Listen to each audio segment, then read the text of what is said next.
Ever get stuck with one of those ideas that just won't die? Like it's got good intentions maybe, but it's just not going to work. Right. And it could totally derail everything. Oh, we've all been there. It's like a zombie idea. Exactly. So how do you kill it? Gracefully, but effectively. Well, we've got a playbook of sorts, actually. It's from Forbes, an article by Jeff Schmitt called 10 Ways to Kill a Bad Idea. 10 ways to kill a bad idea. All right. I like it already. And just to add a layer of, I guess, validation here, our favorite masked due diligence detective, Allan Smithee, actually vouches for these tactics. So we're in good company. What's the first move? The first tactic is what Schmitt calls sowing seeds of doubt.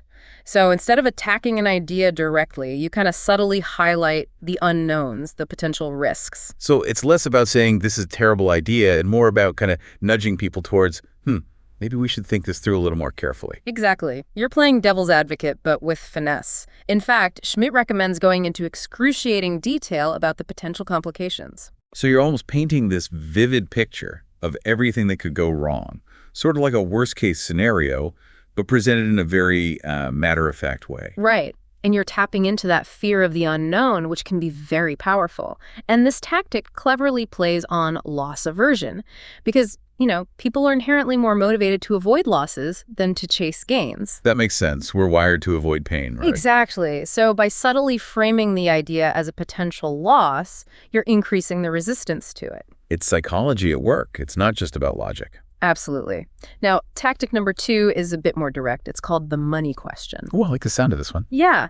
It's about exposing the financial implications, hitting the idea champion with that simple but often devastating question. How are you going to pay for this? Budget realities. You're bringing those front and center. Exactly, because budgets are always a constraint, right? This tactic forces that constraint to the forefront, and that can change the conversation dramatically. I can imagine. So you're not necessarily trying to kill the idea outright, but you're forcing them to confront the practicalities of it. Right. It can also inject a dose of realism. Like, I saw this happen once in a product development meeting. The team was all excited about a new feature, but then someone brought up the budget and started breaking down the potential costs, and the mood just shifted instantly. So sometimes it's about killing the idea. Sometimes it's about maybe just refining it a bit. Precisely. Now, tactic number 3 is called the art of the pivot.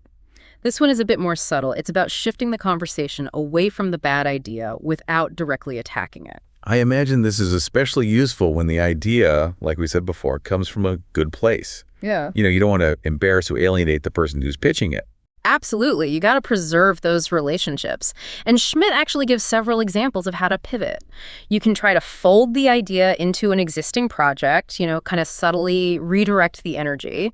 You can distract the group with bringing up studies or telling stories. Sometimes you can even use a little bit of technical jargon to kind of muddy the waters. That's a little seeky. Well, sometimes you got to be strategic. But the point is, sometimes a bad idea is just a poorly articulated good idea. So a pivot can actually help refine the idea or maybe expose its lack of substance. Exactly. Either way, you're moving the conversation in a more productive direction. So you see, the first 3 tactics are all about finesse and subtlety. Right. Kind of like you're playing chess, not checkers. Exactly. But what about when you need to be a little bit more direct? Yeah, when subtlety's not cutting it. Well, that's where tactic number 4 comes in. Yeah. Details. And it's all about putting the burden of proof on the idea's champion. Ooh, I like that. So it's about making them justify their idea, back it up with specifics. Exactly. You pepper them with questions like, what are the concrete steps? How long will it take? How much will it cost? They're pushing them beyond those vague notions and forcing them to really think it through. Yes. And has this been done before? How will we measure success? I've definitely seen that happen before, where someone has this big idea and then you start asking the tough questions and it just kind of falls apart. It's a classic way to separate the dreamers from the doers. Due diligence is everything. And you know what? This actually aligns perfectly with Allan Smithee's whole approach. Yeah. He's all about cutting through the hype and getting to the facts. Yeah, it's about being skeptical, questioning everything. Exactly. And I think that's what makes this whole deep dive so valuable. We're not just getting this list of tactics, we're getting a deeper understanding of the principles behind them. Right, and why they work. Okay, so we've got sowing seeds of doubt, the money question, the art of the pivot, and details. What's next? Tactic number 5 is what Schmitt calls the delay and derail. Oh, I have a feeling I'm going to like this one. Yeah, this is about using bureaucracy as a weapon. Death by committee. Classic. Exactly. Schmitt recommends using phrases like further study or building consensus as stalling techniques. You can request more information, form committees, let the idea die a slow death in a sea of paperwork. Brilliant. Although, I can see how this could backfire, right? What if the idea actually has merit? You're right. You got to be discerning. Use this one strategically because it can definitely stifle innovation if you're not careful. But sometimes a little bit of bureaucratic maneuvering is the only way to stop a truly bad idea in its tracks. So, delay and derail.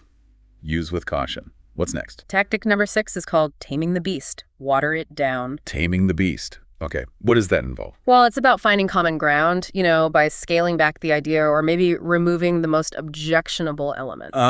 So instead of trying to kill the idea completely, you're looking for a compromise. Exactly. You're trying to find a win-win situation, even if it means that the original idea ends up, significantly altered.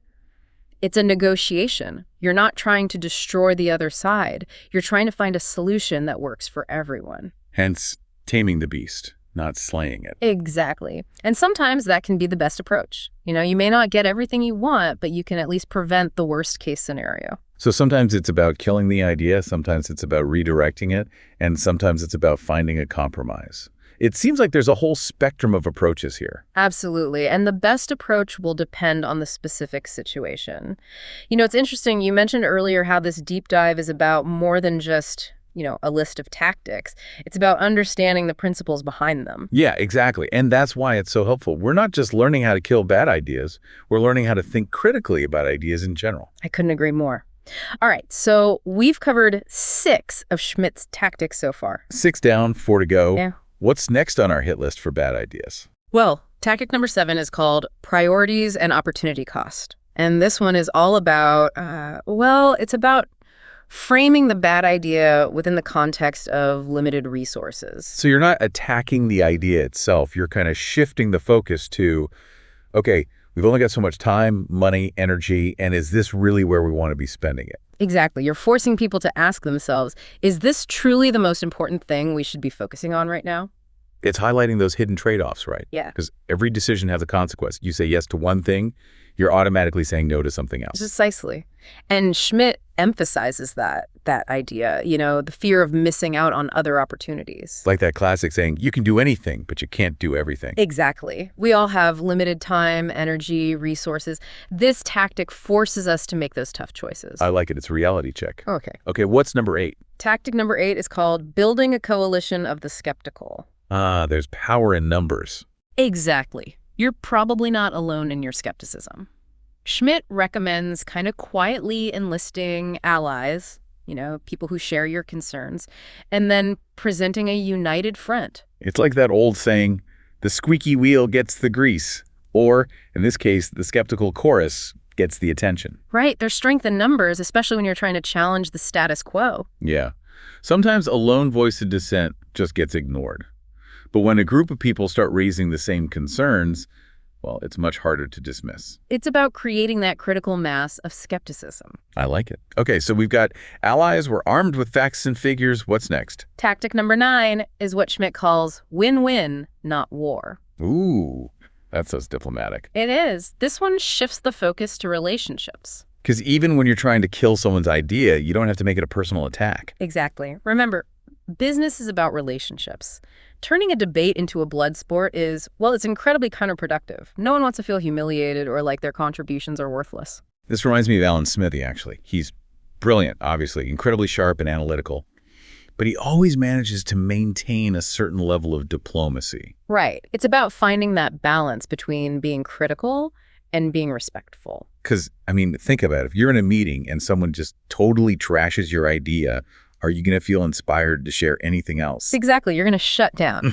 So Schmitt emphasizes the importance of preserving the other person's dignity, even when you disagree with their idea. It's about having those tough conversations, but in a way that doesn't damage the relationship. Exactly. It's about remembering that we're all on the same team, even when we have different perspectives. And that's a really important point, I think, especially in today's world. where things can get so polarized so quickly. It's easy to get caught up in the heat of the moment, but we need to remember that we're all trying to achieve the same goals. And that sometimes the best way to do that is to find a way to work together, even when we disagree. So it's not just about killing bad ideas. It's about fostering a culture of open communication, critical thinking, and respectful debate. I couldn't have said it better myself. It's about creating an environment where good ideas can flourish and bad ideas can be gracefully but effectively laid to rest. All right, so we've made it to the final tactic in Jeff Schmitt's 10 ways to kill a bad idea. This one, I think, really highlights the human element of this whole process. And even with Allan Smithee's more, hardcore due diligence approach, this one still fits in really well. It does. Schmitt calls this tactic think win-win, and it's all about, it's about recognizing that even when you're dealing with a truly terrible idea, there's a way to address it without creating casualties. Right, because bad ideas, they usually come from a place of good intentions. People are genuinely trying to solve a problem, even if their solution is, a little off the mark. Exactly. And Schmitt's point is that approaching these situations with this win-lose mentality, it's just a recipe for disaster. It creates this environment of fear and resentment, right? Imagine you're in a meeting and someone pitches an idea and it just gets mercilessly ridiculed. Are you going to feel very inspired to speak up after that? Probably not. You're going to shut down. You're not going to want to risk putting yourself out there. Exactly. And that just stifles innovation. It creates a culture where people are afraid to share anything but the safest, the most conventional ideas. So think win-win isn't about avoiding conflict altogether, right? Mm-hmm. It's about shifting the focus from winning the argument to finding a solution that actually benefits everyone. Precisely. It's about recognizing that even a bad idea might contain a kernel of something valuable. There might be a spark there that can be nurtured and developed into something truly innovative. So it's like we were talking about earlier. Sometimes a bad idea is just a good idea that's poorly articulated. This think win-win approach encourages us to dig a little deeper, to look beyond the surface and see if there's a way to salvage or reshape the idea into something that actually works. It's a much more collaborative approach. It values everyone's contributions and it encourages, open dialogue and constructive feedback. So as we wrap up our deep dive into the art of killing bad ideas, let's not forget the importance of empathy and respect in the process. Absolutely. These tactics, they can be incredibly effective, but they're tools, and like any tool, they can be misused. The key is to remember that the goal is to serve the best interests of the organization, not to win personal battles or score points. And to be open to the possibility that we might be wrong. Exactly. Maybe the idea isn't so bad after all. Or maybe there's a way to adapt it to make it work. It's about being willing to listen, to learn, and to collaborate. So go forth, dear listener, armed with your newfound knowledge and that healthy dose of skepticism. May your bad ideas be vanquished swiftly and gracefully, and may your good ideas thrive. And don't forget to check out that original Forbes article by Jeff Schmitt if you want more detail. Until next time, keep diving deep.